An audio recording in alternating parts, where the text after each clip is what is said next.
आप सभी को मेरी ओर से प्रेम भरी राधे राधे। आशा करती हूँ आप सभी स्वस्थ होंगे, मंगलमय होंगे। आप सभी को कार्तिक मास की बहुत कार्तिक मास में जितना आवश्यक महत्तम सुनना है उतनी ही आवश्यक कहानियाँ हैं, और जितनी आवश्यक कहानियाँ उससे कई गुना आवश्यक हमें लपसी तपसी की कहानी बहुत ज़रूर सुननी चाहिए। क्योंकि अगर हम ये कहानी नहीं सुनते हैं तो कहा जाता है कि हमारा सारा कार्तिक का फल तपसी को चला जाता है। तो बोलिए श्री हरि भगवान विष्णु की जय, लक्ष्मी नारायण भगवान की जय, लपसी तपसी की जय। ओम नमो भगवते वासुदेवाय। तो चलिए हम लपसी तपसी की कहानी सुनते हैं। एक लपसी था, एक तपसी था, दोनों ही भगवान के परम भक्त थे। तपसी रोज स्नान ध्यान करता और अपने तपस्या में लीन हो जाता। वह कई कई घंटों तक श्री हरि की तपस्या किया करता, उनके नाम का जप, उच्चारण, चिंतन इत्यादि करता था। और लपसी अपने रोज़ उठता, स्नान ध्यान करता और लपसी बनाता और श्री हरि भगवान को भोग लगाता और घंटी बजाकर खुद ग्रहण कर लेता। दोनों के अपने अपने नियम थे, दोनों इसी प्रकार अपने नियमों को निभा रहे थे और दोनों को यह सब करते करते काफ़ी वर्ष बीत जाते हैं। एक दिन दोनों लड़ने लगते हैं। तपसी बोला कि मैं बड़ा हूँ, लपसी बोला मैं बड़ा हूँ।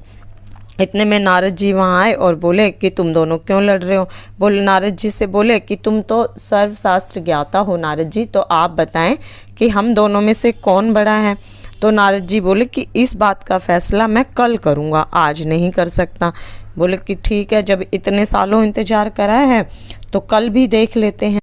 दोनों राजी हो जाते हैं और नारद जी वहाँ से अंतर्ध्यान हो जाते हैं। दूसरे दिन नारद जी मंदिर की चौपाट में अर्थात मंदिर के चौक में एक 1.25 करोड़ का मुद्रा डाल देते हैं, एक अंगूठी डाल देते हैं। अब जैसे ही तपसी आता है उसकी नज़र मुद्रा पर पड़ती है, वो तो फटाफट से अपना पूजा पाठ करता है और उठा के मुद्रा को अपने पैर के नीचे दबाकर और तपस्या करने बैठ जाता है। अब लपसी आता है बेचारा, वो तो अपने वही उसका नियम, अपने लपसी लाया, भोग लगाया, घंटी बजाई और अपने लपसी खाने बैठ जाता है। उसका तो ध्यान लपसी पे और भोग पे होता है, वो तो अपने लगाता है भोग और खाने बैठ जाता है। अब इतने में नारद जी आते हैं, तो नारद जी को देखते ही दोनों बोलते हैं कि अब बताओ नारद जी, हम दोनों में से कौन बड़ा है। तो नारद जी बोलते हैं कि तुम दोनों में से लपसी बड़ा है। तपसी बोला कि मैं बड़ा हूँ, ये कैसे बड़ा हो गया, मैं तो इतनी पूजा पाठ तपस्या करता हूँ और फिर भी बड़ा ये हो गया। नारद जी बोले कि तू अपना घुटना उठा। अब जैसे ही घुटना उठाते हैं तो उसके नीचे 1.25 करोड़ की मुद्रा निकलती है। तो भगवान नारद बोलते हैं कि देखो, ये मुद्रा चोरी करने से तुम्हारी सारी तपस्या भंग हो गई है। तो अब लपसी बहुत खुश होता है कि मैं बड़ा भक्त हो गया।